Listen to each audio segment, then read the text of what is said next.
نحمدہ ونصلی علی رسولہ الکریم اما بعد اعوذ باللہ من الشیطان الرجیم بسم اللہ الرحمن الرحیم رب اشرح لی صدری ویسر لی امری واحلل عقدۃ من لسانی یفقہوا قولی۔ السلام علیکم ورحمۃ اللہ وبرکاتہ۔ کیسے ہیں آپ سب؟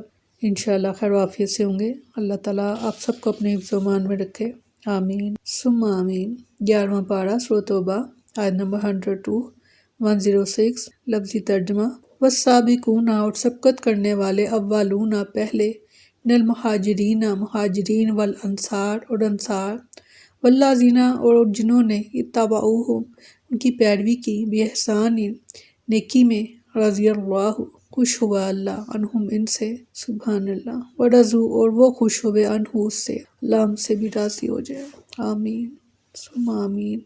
وعد لہم اور تیار کیے ان کے لیے، جنات باغات، تجری بہتی ہیں، تحت الانہار ان کے نیچے سے نہریں، خالدین ہمیشہ رہیں گے، فیہا اس میں، ابداً ہمیشہ، ذالک یہ ہے فوز العظیم بڑی کامیابی، اللہ ہمیں ان کامیاب لوگوں میں شامل فرمائے، آمین۔ وممن اور ان میں جو حولکم تمہارے گرد ہیں، من الاعراب دیہاتیوں میں سے، منافقون منافق ہیں، ومن اہل المدینہ اور بعض اہل مدینہ کے بھی، مردو اڑے ہوئے ہیں، علی النفاق نفاق پر، لا تعلمہم نہیں تم جانتے ان کو، نحن ہم، نعلمہم ان کو جانتے ہیں، سنعذبہم ہم ان قریب عذاب دیں گے ان کو، مرتين دوہرا، ثم پھر یردون وہ لوٹائے جائیں گے، الی عذاب عظیم بڑے عذاب کی طرف، وآخرون اور کچھ اور لوگ، اعترفوا اقرار کر لیا انہوں نے، بذنوبہم اپنے گناہوں کا، خلطوا انہوں نے ملا جلا دیا، عملا ایک عمل، صالحا اچھا، وآخر اور دوسرا،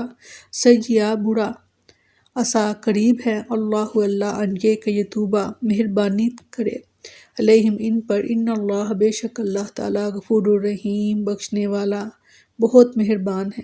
خذ لے لیں آپ، من اموالہم ان کے مال، صدقاتن صدقے کے لیے، تطہرہم تاکہ آپ پاک کریں ان کو، وتزکیہم اور پاکیزہ کرتے ہیں ان کو، بہا اس سے، وصلی اور دعائے خیر کریں، علیہم ان پر، انا بے شک صلاتک آپ کی دعا، سکن موجب تسکین ہے، لہم ان کے لیے، واللہ اللہ سمیع علیم خوب سننے والا جاننے والا ہے۔ علم کیا نہیں، یعلم وہ جانتے یہ لوگ، ان اللہ یہ کہ اللہ تعالیٰ ہوا وہی، یقبل قبول فرماتا ہے، توبہ کو، عن عبادہ اپنے بندوں کی، ویاخذ اور لیتا ہے، صدقات، وان اللہ اور یہ کہ اللہ تعالیٰ، هو التواب الرحیم وہی بہت توبہ قبول کرنے والا بہت مہربان ہے۔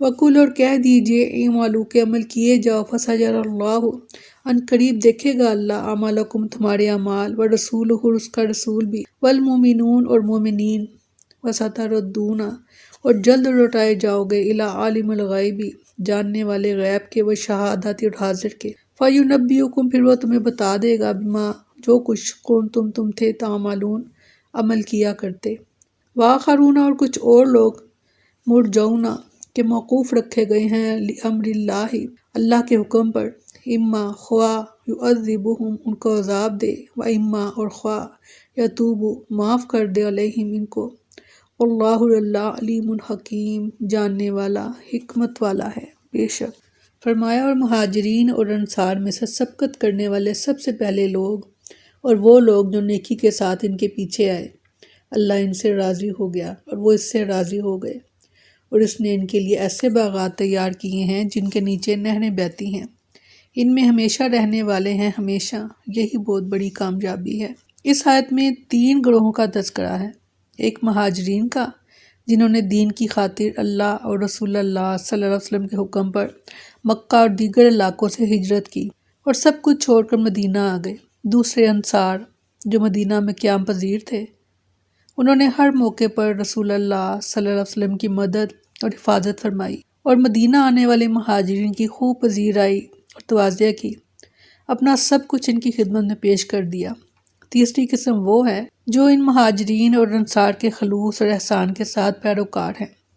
اس گروہ سے مراد تمام متاخرین صحابہ، تابعین اور وہ تمام لوگ ہیں جو قیامت تک اقوال اور افعال میں سابقین اور اولین کے نقش قدم پر چلتے رہیں گے۔ اللہ تعالیٰ ہمیں بھی ان کے نقش قدم پر چلنے کی توفیق عطا فرمائے، آمین ثم آمین۔ آگے فرمایا کہ اللہ نے ان کی نیکیوں کو قبول فرما لیا، ان کے گناہوں کو معاف کر دیا اور اب ان سے ناراض نہیں ہوگا۔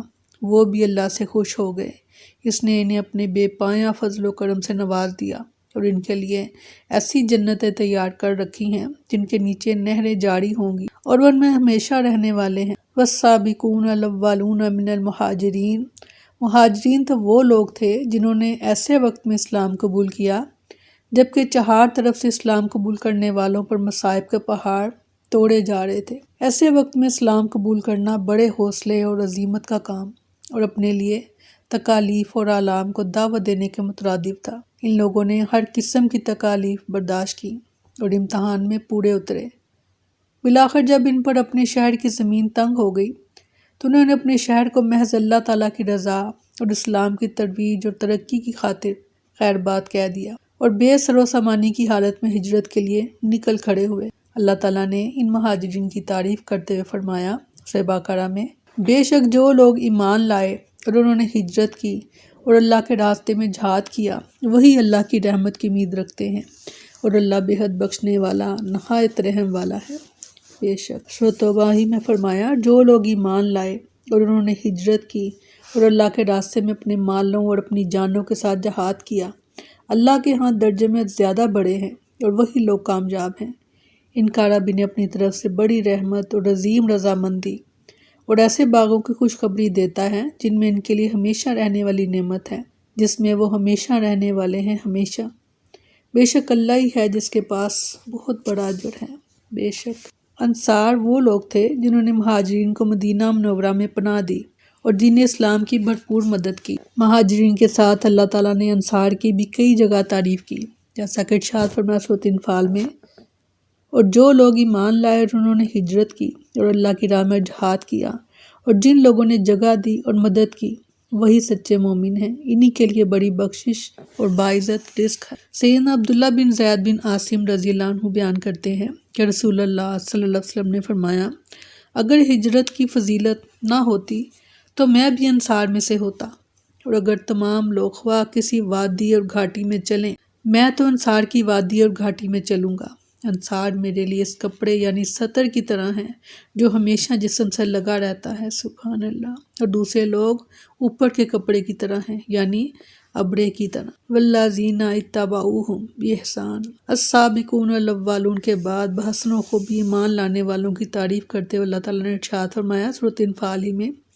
اور جو لوگ بعد میں ایمان لائے اور ہجرت کی اور تمہارے ساتھ مل کر جہاد کیا تو وہ تم ہی سے ہیں، اور رشتہ دار اللہ کی کتاب میں ایک دوسرے کے زیادہ حقدار ہیں، بے شک اللہ ہر چیز کو خوب جاننے والا ہے۔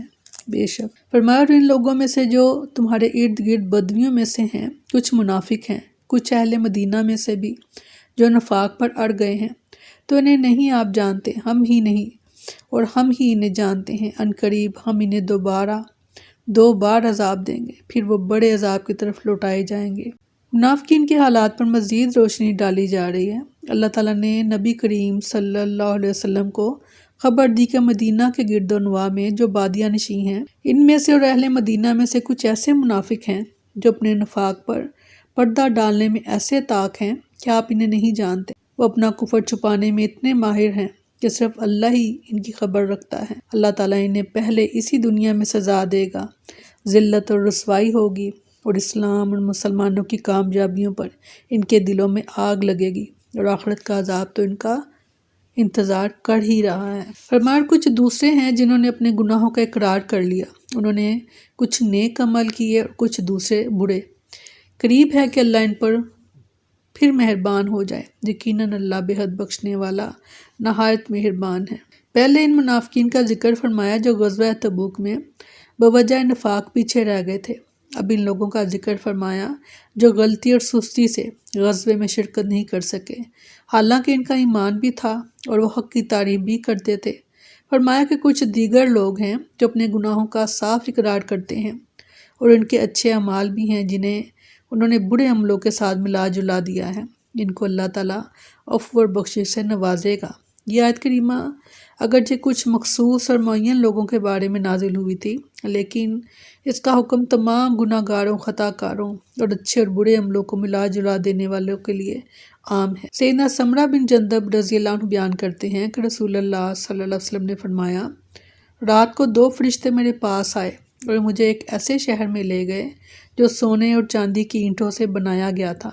وہاں میں نے کچھ لوگوں کو دیکھا جن کا نصف بدن نہایت خوبصورت تھا، اتنا کہ کسی دیکھنے والے نے ایسا حسن نہ دیکھا ہوگا، اور جسم کا دوسرا حصہ نہایت بدصورت تھا، اتنا کہ کسی نے بھی ایسی بدصورتی نہ دیکھی ہوگی۔